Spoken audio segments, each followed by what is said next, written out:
এই জানোয়ারের বাচ্চা, তুই ভালো করেই জানিস যে আমার পেটে তিশানের সন্তান রয়েছে, তারপরেও তুই আমাকে বিয়ে করলি কেন? বাসর ঘরে বইয়ের মুখে এসব শুনে যেন পুরো দুনিয়াদারি উলটপালট হয়ে গেল আমার। আমি বললাম, অধরা, তিশান তো তোমায় ভালোবাসে না, সে তোমায় ইউজ করে ছেড়ে দিয়েছে, তাই আমি তোমায় কুড়িয়ে নিয়েছি। অধরা বলল, জানোয়ার, একদম ফালতু কথা বলবি না। তিশান আমায় ছুঁড়ে ফেলে দেয়নি, তুই হয়তো উল্টো পাল্টা কিছু বলেছিস তাকে, তাই সে আমায় ছেড়ে দিয়েছে। না, হয়তো আগে তিশান কখনো এমন ছিল না, হঠাৎ করেই কি এমন হলো যে সে আমার থেকে দূরে সরে গেছে। আমি বললাম, অধরা, তুমি আমায় এমন কথা বলতে পারলে? অধরা বলল, হ্যাঁ পারলাম, কারণ তুই তিশানের বেস্ট ফ্রেন্ড। তুই তিশানকে কিছু বলেছিস আমার নামে, আর বহু আগে থেকেই আমার শরীরের উপরে তোর নজর ছিল, তাই তুই আমাকে পাওয়ার জন্য তিশানকে দূরে সরিয়ে দিয়েছিস। আমি বললাম, অধরা, আমি তিশানকে কিছুই বলিনি, আর না আছে তোমার শরীরের উপর উল্টোপাল্টা নজর। অধরা বলল, এই শোন, আমাকে শেখাতে আসিস না, তোর মতন মানুষকে আমার ভালো করেই চেনা আছে। না হয় তিশান চলে যাওয়ার পরপরই তুই আমাকে প্রপোজাল দিতি না, আর জোর করে বিয়েও করতি না। আমি বললাম, অধরা, তোমাকে প্রপোজাল দিয়েছিলাম তোমার পাশে ছায়ার মতন দাঁড়ানোর জন্য, কারণ তুমি অনেকটা ভেঙে পড়েছিলে, আর বাকি রইল জোর করে বিয়ে করার কথা। সেটা করেছি, কারণ তোমার আর তোমার বাচ্চাকে যেন মানুষ কলঙ্কিত না করতে পারে, মানুষ যেন জানতে পারে এই বাচ্চার বাবার আসল পরিচয় রয়েছে। অধরা বলল, বাহ, কি দরদ আমার জন্য। এতই যদি দরদ হতো তাহলে তিশানের কাছে আমায় দিয়ে আসলি না কেন? আমি বললাম, হ্যাঁ, অনেক দরদ তোমার জন্য, কারণটা একদিন নিজেই জানতে পাবে। আর তিশানের কাছে দিয়ে আসি নাই, কারণ সে তোমায় আর কখনো গ্রহণ করবে না। সে অনেকটা পরিবর্তন হয়ে গেছে, নানান রকমের মানুষের সাথে মেলামেশা করে, নানান রকম মেয়ের সাথে রাত্রি কাটায়। সো তোমাকে আর দরকার কি? কোনোই দরকার নেই, তাই ছুঁড়ে ফেলে দিয়ে চলে গেছে। অধরা বলল, জানোয়ারের বাচ্চা, আমার তিশানের নামে কি বললি তুই? এই বলে ঠাস করে একটা থাপড় বসিয়ে দেয় আমার গালে। অবাক চোখে তাকিয়ে আছি অধরার দিকে। অধরা বলল, এই জানোয়ার, অনেক বলে ফেলেছিস আমার তিশানের নামে, এবার তো খালি একটা থাপ্পড় দিয়েছি, পরের বার সোজা জুতো খুলে গালে মারবো তোর। অধরার কথাগুলো শুনে কষ্টে ভেতরটা ফেটে যাচ্ছে, ইচ্ছে করছে খুব চেঁচিয়ে কান্না করি। অধরার মুখের দিকে এখনো তাকিয়ে আছি। অধরা বলল, কি রে, কথা কি তোর কানে ঢোকে না? নির্লজ্জের মতো এভাবে তাকিয়ে আছিস কেন? না জুতো মারিনি বলে সেটা খাওয়ার জন্য অপেক্ষা করছিস? অধরার কথা শুনে এবার কেঁদেই দিলাম। আর কত সামলে রাখা যায় নিজেকে? চোখ মুছতে মুছতে বারান্দায় চলে এলাম। বারান্দায় এসে চেয়ার নিয়ে বসে আছি, চোখের পানি যেন এখনো বাধা মানছে না। কি এমন চেয়েছিলাম যে খোদার কাছে, খোদা আমায় আজ তার ফল দিল। মন দিয়েই তো ভালোবেসেছিলাম অধরাকে, কিন্তু এর মাঝে তিশান চলে আসে। সে এসে আমার ভালোবাসাটাকে পুরোপুরি অপবিত্র করে দেয়, আমার ভালোবাসার মানুষটার ফুলের মতো শরীরটাকে দাগ লাগিয়ে দেয়। এটাই কি সত্যিকারের ভালোবাসার মূল্য? ভালোবেসে জুতা খেতে হলো, আর কেউ ছলনা করে মজা নিয়ে চলে গেল। এই শরীর খেকো, চেঁচানো অফ কর, আমার ঘুমের ডিস্টার্ব হচ্ছে। নেকা কাদা কাদার হলে অন্য কোথাও গিয়ে কাঁদ। অধরার কথা শুনে চুপ হয়ে গেলাম, কিন্তু কান্না থামলো না, নীরবে কেঁদে গেলাম। বেশ অনেকটা সময় পর দেখি মাথাটা পুরো ধরে গেছে আমার। বারান্দা থেকে উঠে ওয়াশরুমে চলে গেলাম। ওয়াশরুমে গিয়ে মুখে পানির ছিটা দিতে লাগলাম। মাথার সাথে সাথে চোখ মুখও জ্বলছে। পাশে আয়নায় তাকিয়ে দেখি অগ্নিশিখার মতো লাল হয়ে আছে আমার চোখ জোড়া। হায়রে চোখ, যারা তোকে অবহেলা করে তুই তার জন্যই কাঁদিস, তার জন্যই তোর চোখ থেকে জল বের হয়। দুনিয়ার এইসব বেহায়া নিয়মগুলো যদি না থাকতো তাহলে কতই না ভালো হতো। অনেকটা সময় ওয়াশরুমেও কাটিয়ে দিলাম, পরে বের হয়ে রুমে আসলাম। রুমে এসে দেখি অধরা এখনো খাটের উপরে বসে আছে। এই অধরা, এখনো ঘুমাওনি তুমি? কোনো সারা শব্দ নেই। হাতে একটা ফটো ফ্রেম দেখা যাচ্ছে অধরার। এই অধরা, কি হয়েছে তোমার? কথা বলছো না কেন? এটা বলে ওর গায়ে আলতো করে হাত দিয়ে নাড়া দিলাম। তখনই সে পেছনে ফিরে আমার মাথার মধ্যে কাচের ফটো ফ্রেমটা মেরে দিল। সাথে সাথে মাথা কেটে রক্ত পড়তে আরম্ভ করলো। কাচের কয়েকটা টুকরো মাথার মধ্যে গেঁথে গেছে। অধরা সজোরে চেঁচিয়ে বলে ওঠে, এই জানোয়ারের বাচ্চা, তুই আসলে একটা জানোয়ার। কত বড় সাহস তুই আমার শরীরে হাত দিস? আমি বললাম বসেছিলে, তার উপরে কথা বলছিলে না। অধরা বলল, আমি কথা বলবো কি বলবো না সেটা আমার ব্যাপার, কিন্তু তুই গায়ে হাত দিলি কেন? তোর জন্য এখন আমার তিশান কষ্ট পেয়েছে। ওর ফটো ফ্রেমটা আমি ভেঙে ফেলেছি, মাথা চেপে ধরে আছি, রক্তে ভেসে যাচ্ছে সারা শরীর। আমাকে নিয়ে কোনো চিন্তা নেই, চিন্তা হলো একটা শরীর খেকোর ফটো ফ্রেম ভেঙে ফেলেছে সে, সেটা নিয়েই তার সব চিন্তা। একটা মানুষ চোখের সামনে বসে কষ্ট পাচ্ছে, তার কোনো দাম নেই। যে ধোকা দিয়ে চলে গেছে তাকে ঘিরে সব অনুভূতি তার। এখন স্বার্থপর দুনিয়া। হঠাৎ মাথাটা চক্কর দিতে শুরু করলো, পুরো দুনিয়াদারি ঘুরছে আমার। অধরা, আমার মাথা খুব জোরে চক্কর দিচ্ছে, প্লিজ একটু পানি খাও আমায়, আমি আর টিকে থাকতে পারছি না, হয়তো এখনই মাথা ঘুরে পড়ে যাব আমি। অধরা বলল, তুই মরে যা, তাতে আমার কিছু যায় আসবে না। তোর জন্য আমার ভালোবাসার মানুষটার ফটো ফ্রেম আমি ভেঙে ফেলেছি। তিশান হয়তো খুব কষ্ট পেয়েছে, সব তোর জন্য হয়েছে। ধপাস করে মাটিতে পড়ে গেলাম। এরপর আর কিছু মনে নেই। সারাটা রাত আমি ফ্লোরের উপরে পড়েছিলাম। অধরা আমায় একবারের জন্য ছুঁয়ে দেখেনি। পরের দিন সকালবেলা আমার এক কলেজ ফ্রেন্ড আমায় ফোন দিল। সে বেশ কয়েকবার আমায় ফোন দিয়েছে, কিন্তু আমায় ফোনে পায়নি। অবশেষে বিকালের দিকে সে আমার বাসায় আসে। বাসায় এসে দেখে আমি ফ্লোরের উপরে বেহুশ হয়ে পড়ে আছি। পুরো ফ্লোর রক্তে লাল হয়ে আছে, আর পাশেই খাটের উপরে অধরা শুয়ে আছে। সে আমায় তাড়াতাড়ি করে হসপিটালে নিয়ে যায়। 2 দিন পর আমার জ্ঞান ফিরে আসতেই আমার যে ফ্রেন্ড আছে সাজ্জাদ, যে কিনা আমায় হসপিটালে নিয়ে এসেছে, তাকে জিজ্ঞেস করলাম অধরা কেমন আছে।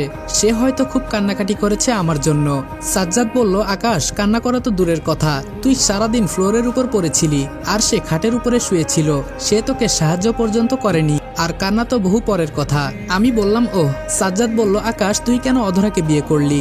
যে মেয়ে কিনা তোকে ভালোই বাসে না, তোকে অপমান ছাড়া কিছুই করতে পারে না। দুনিয়ায় কি মেয়ের অভাব ছিল? আমি বললাম, সাজ্জাদ, প্লিজ এসব বলিস না। তুই তো তিশানের ব্যাপারটা জানিস, আর তাছাড়া এটাও জানিস যে আমি অধরাকে কতটা ভালোবাসি। আমি যখন থেকে অধরাকে ভালোবাসি তখন অধরার জীবনে তিশানের কোনো অস্তিত্বই ছিল না। আমি যখনই অধরাকে মনের কথা বলবো ভেবেছি, তখনই তিশান অধরার জীবনে চলে আসে। তাই আমি সাইড কেটে সরে আসি। কিন্তু এখন তিশান তাকে ব্যবহার করে ছেড়ে দিয়ে চলে গেছে। অধরার গর্ভে তিশানের বাচ্চা। সে খুব একারে সাজ্জাদ। ওর মাথার উপরে একটা ছায়া দরকার, না হয় যে মানুষ ওকে আর ওর গর্ভের সন্তানকে বাজে বাজে কথা শোনাবে। আমি ওকে ভালোবেসে লোকের কথা শুনতে দেই কি করে? তাই আমি ওকে বিয়ে করে নিয়েছি ওর বাসায় বলে। সাজ্জাদ বলল, আকাশ, বিশ্বাস কর, আমার জীবনের শ্রেষ্ঠ মানুষ বলতে গেলে আমি তোকে দেখেছি, যার কাছে শরীর কোনো মাইনে রাখে না। অপবিত্র নারীকেও সে ভালোবেসে আপন করতে পারে। আমি বললাম, আমি অধরাকে নিজের জীবনের চাইতেও বেশি ভালোবাসি। সে যদি 1000টা পুরুষ টোপকেও আমার জীবনে আসে, তাও তাকে আমি গ্রহণ করে নিব। তার শরীরের দিকে তখনও আমি একটা আঙ্গুল তুলব না। সাজ্জাদ বলল, কিন্তু সে যে তোকে মৃত্যুর মুখে ঠেলে দিয়েছে। আজ যদি আমি না যেতাম তাহলে তোর কি হাল হতো বলতো? আমি বললাম, সাজ্জাদ, অধরা না বুঝে এমনটা করেছে, প্লিজ ওকে নিয়ে কিছু বলিস না। সাজ্জাদ বলল, আকাশ, আমি কিছুই বলছি না, তবে অনেক কিছুই অগ্রিম চোখে ভাসছে আমার। তুই লিখে নে, অধরা খুব বড় রকমের পস্তাবে, আর সেদিন তোকে সে কাছে পাওয়ার জন্য নিজের জীবনের মায়া পর্যন্ত করবে না। পাগলের মতো কান্না করবে তুই আকাশের জন্য। আমি বললাম, সাজ্জাদ, প্লিজ দোস্ত, মেয়েটা কখনো কষ্ট পাক সেটা আমি চাই না। সাজ্জাদ বলল, আকাশ, ওপরওয়ালা বলতে কেউ একজন আছে, তিনি কিন্তু সবকিছুই দেখেন, একতরফা কষ্ট তিনি কাউকেই দেন না। সাজ্জাদের কথা শুনে চুপ করে আছি, কারণ আমিও জানি যে অধরা একদিন না একদিন ঠিক আমায় ভালোবাসবে। একদিন না একদিন সে আমার জন্য প্রচুর কান্না করবে আর চোখের পানি ঝরাবে। আল্লাহ না করুক, তবে সেদিন হয়তো আমি আর তার দুনিয়াতে থাকবো না। সেদিন 1000 কান্না করলেও আমাকে সে আর পাবে না। সেদিন আমি হয়তো তার জীবন থেকে চিরতরে হারিয়ে যাব। সাজ্জাদ বলল, আকাশ, বাস্তবতাটা তুইও জানিস, আমিও জানি। যেদিন তিশানের সম্পর্কে সে জানবে, সেদিন সে নিজেই তোর জন্য কেঁদে কেঁদে মরিয়া হয়ে যাবে। আমি বললাম, সাজ্জাদ, আমার অধরার চোখ থেকে আমি এক ফোঁটাও পানি পড়তে দিব না। দরকার হয় জীবনের শেষ নিঃশ্বাস আমি নিয়ে নিব, তাও তাকে কাঁদতে দিব না আমি। আর তাকে এখন বিয়ে তো করেছি আমি, সো তাকে ভালোবাসা দিয়ে আগলে নিব। আশা করি সে আমার ভালোবাসা পেলে পাল্টে যাবে, আর না পাল্টালেও আমি তাকে পাল্টে নিব। সাজ্জাদ বলল, শোন, যে মেয়ে তোর মৃত্যুর জন্য অপেক্ষা করে, যে মেয়েকে চোখের সামনে রেখে মৃত্যুর যন্ত্রণা ভোগ করেছিস, আর সে তোর দিকে ফিরেও তাকায়নি, সে মেয়ে কখনোই পাল্টাবে না। আর পাল্টালেও সেটা সময়ের অনেক পরে, যেদিন তুই তার জীবন থেকে বহুদূরে হারিয়ে যাবি, আর সেদিন সে তোর জীবনে আসার জন্য পাগলের মতো কান্নাকাটি করবে। আমি বললাম, সাজ্জাদ, তুই এতটা বিশ্বাসের সাথে কিভাবে কথাটা বলেছিস? আমি না হয় ভালোবাসি, তাই পজিটিভ নিয়েছি, কিন্তু তোর এই রূপ ধারণা কি করে হলো? সাজ্জাদ বলল, কারণ আকাশ, দেখ, আমি জানি তুই কোনোদিন তিশানের অপকর্ম তার সামনে প্রকাশ করবি না, কারণ আমি তোকে ভালো করেই চিনি। আর সে ততদিনে এই তিশানের প্রতি দুর্বল থাকবে, যতদিন না সে তিশান সম্পর্কে জানবে।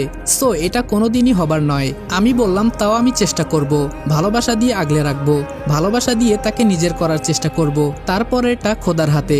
সাজ্জাদ বলল, হ্যাঁ, দেখ কতটুকু কি পারিস। আচ্ছা, আমি একটু আসছি, তুই শুয়ে থাক। সাজ্জাদ চলে গেল কি একটা কাজের জন্য। আমি জানি অধরা হয়তো কোনোদিনও আমাকে ভালোবাসবে না, কোনোদিনও হয়তো সে আমার ভালোবাসা উপলব্ধি করতে পারবে না। আমি হয়তো পজিটিভ ধারণা নিয়ে বসে আছি, তবে হ্যাঁ, এটা আশা করি একদিন না একদিন তার ভেতরে নাড়া দিবে, একদিন না একদিন মনের ভেতরে ভূমিকম্প হবে তার। সেদিন তার মনের মধ্যে আকাশ নামের পিলারটা খুব শক্ত করে গেড়ে যাবে। সেদিন বজ্রপাতের ন্যায় গর্জন করে চেঁচিয়ে কাঁদলেও আমায় আর খুঁজে পাবে না। অন্যদিকে অধরা, জানোয়ারটা হয়তো মরে গেছে, আর যদি বেঁচেও যায় তাও আমি তাকে মেরে ফেলবো।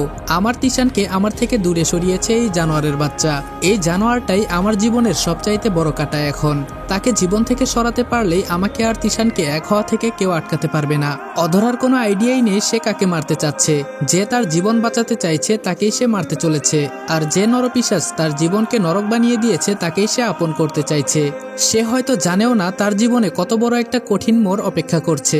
3 দিনের মাথায় আমাকে রিলিজ করিয়ে নিয়ে বাসার উদ্দেশ্যে রওনা হয় সাজ্জাদ। অধরার জন্য খুব টেনশন হচ্ছিল, মেয়েটা কিভাবে থেকেছে 3টা দিন, খাওয়া দাওয়া ঠিক মতো করেছে কিনা কে জানে। তবে আমি সাজ্জাদকে দেখাশোনা করতে বলেছিলাম অধরা হয়তো বাসায় গেলে আমাকে সরি বলবে, আমার কাছে হয়তো মাফ চাইবে, কিন্তু আমি তাকে মাফ চাইতে দিব না, বুকে জড়িয়ে নিব। সাজ্জাদ আমায় বাসায় দেখতে পেলে হয়তো অধরা খুবই খুশি হবে। সাজ্জাদ বলল কিছুই বলার নেই, বাসায় গিয়ে দেখিস। সে খুশি হয় কি বেজার। বাসায় পৌঁছে গেলাম, গাড়ি থেকে নামতেই দেখি অধরা দরজায় দাঁড়িয়ে আছে। অধরাকে দেখে মনটা খুশি হয়ে গেল, হয়তো সে খুব কষ্ট পেয়েছে আমায় আঘাত করে, তবে আমি সবটাই ভুলে গেছি। অধরা আর তার পেটের বাচ্চাটাকে নিয়েই আমার সব চিন্তা।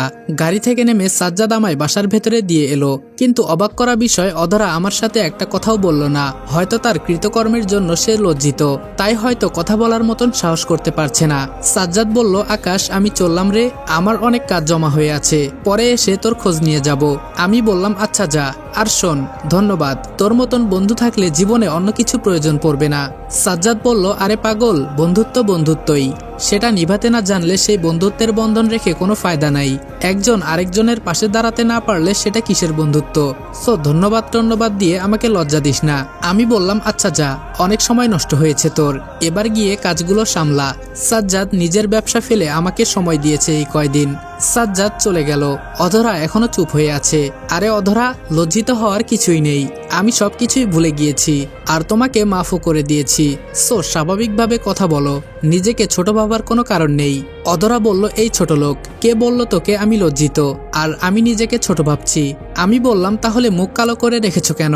অধরা বলল, আমি এজন্যই মুখ কালো করে রেখেছি যে তুই এখনো মরিসনি, তুই মরলেই তো আমার রাস্তা পরিষ্কার হয়ে যেত। তোর জন্যই আমি তিশানের কাছে যেতে পারছি না। তুই আমার ফ্যামিলিকে জব্দ করে রেখেছিস, তাদের আমি অনেকবার বলেছি যে তোর সাথে সংসার করব না, কিন্তু তারা আমার কথা শুনছেই না। তাদের একটাই কথা, তারা জামাই হিসেবে শুধু তোকেই গ্রহণ করবে, কিন্তু আমি তো তোকে জামাই কেন, বাড়ির চাকর হিসেবেও মানব না। অধরার কথা শুনে চোখজোড়া কপালে উঠে গেল। শেষমেশ অধরা আমার মৃত্যু কামনা করছে। যাকে নিয়ে এত স্বপ্ন, সে আমায় কবরে পাঠিয়ে দিতে চায়। আমি বললাম, অধরা আমার অবস্থান তোমার কাছে এতটা নিচে?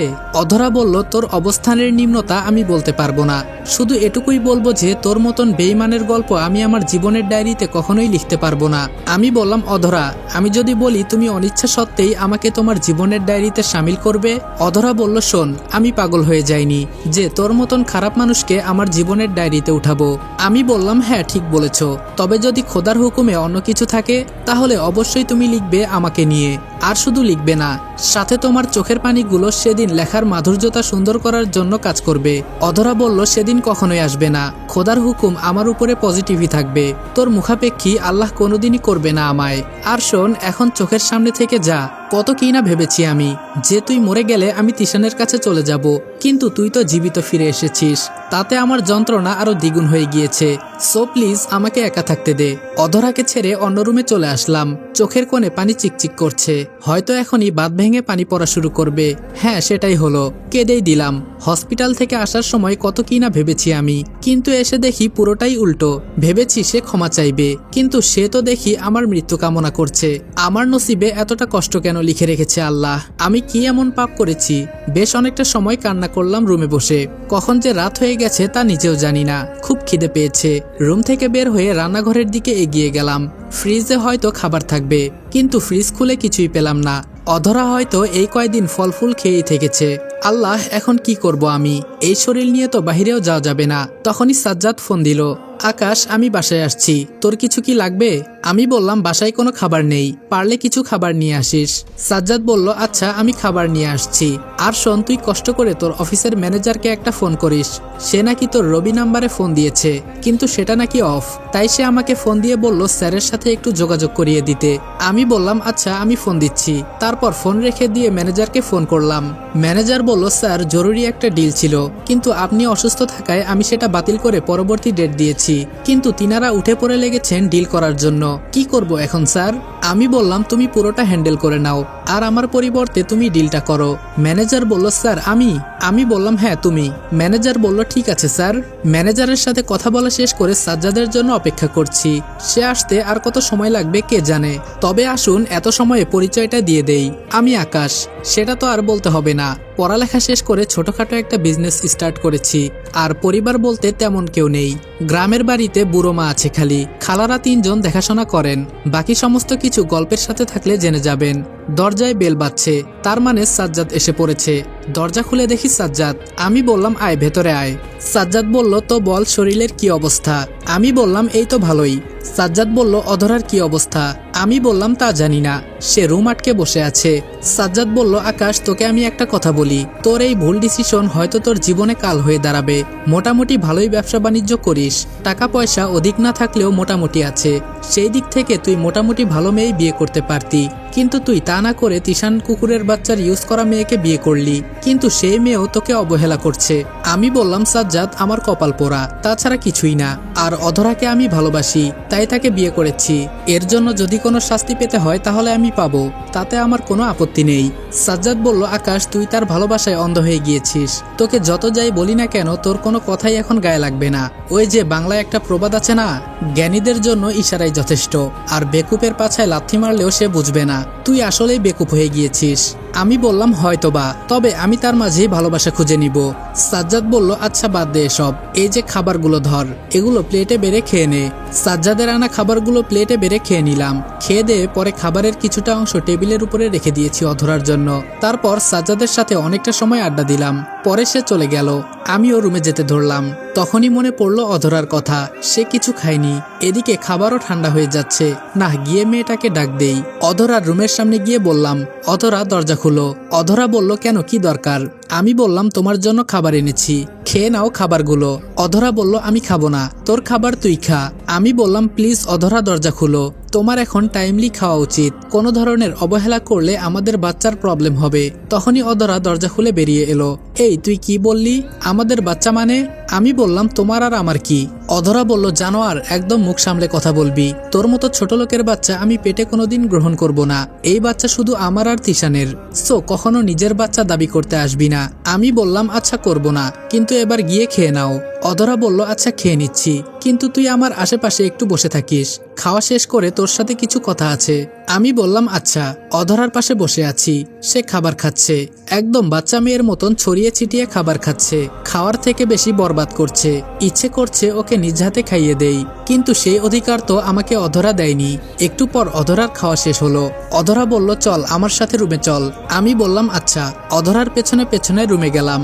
সে আমায় রুমে নিয়ে গিয়ে ধাক্কা দিয়ে খাটের উপরে ফেলে দিল। তারপর সে আমার উপরে ঝাঁপিয়ে পড়ে ধস্তাধস্তি আরম্ভ করলো। আমি বললাম অধরা কি করছো কি? অধরা বলল তুই তো আমার শরীরের জন্য বিয়ে করেছিস, তাই শরীর সঁপে দিচ্ছি তোকে।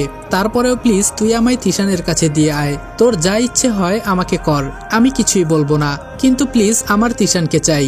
অধরার কাণ্ড দেখে যেন পায়ের নিচ থেকে মাটি সরে গেল।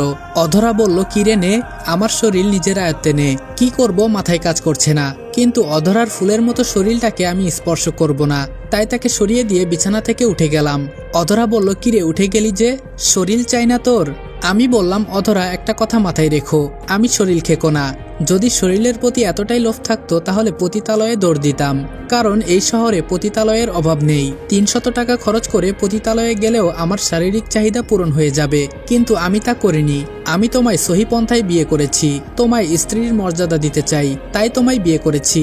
আর তোমার গর্ভে যে বাচ্চাটা আছে সে যেন জারজ নামে আখ্যায়িত না হয়, তাই তোমায় বিয়ে করেছি। অধরা বলল এই থাম থাম, অনেক বড় বড় লেকচার দিয়েছিস, আর শোনার ইচ্ছে নেই, সোজা রুম থেকে বের হ।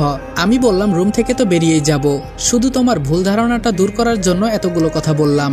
অধরা বলল এই যা তো, পক পক না করে। অধরার রুম থেকে বের হয়ে অন্য রুমে এসে শুয়ে আছি। শুয়ে শুয়ে একটু আগের কথাগুলো ভাবছি। অধরা আমায় কি বিশ্রী অপবাদ দিল, নিজের কাছেই নিজেকে ছোট লাগছে। যাহ, তাও মাফ করে দিলাম অধরাকে, মেয়েটা হয়তো না বুঝে এমনটা করেছে আমার সাথে। এসব নিয়ে ভাবছিলাম, তখনই হঠাৎ ফোনের মধ্যে একটা মেইল আসে। আমি ফোনটা হাতে নিয়ে মেইলটা চেক করলাম। মেইলটা ওপেন করতেই দেখি অর্ধনগ্ন 2টা মানুষের ছবি।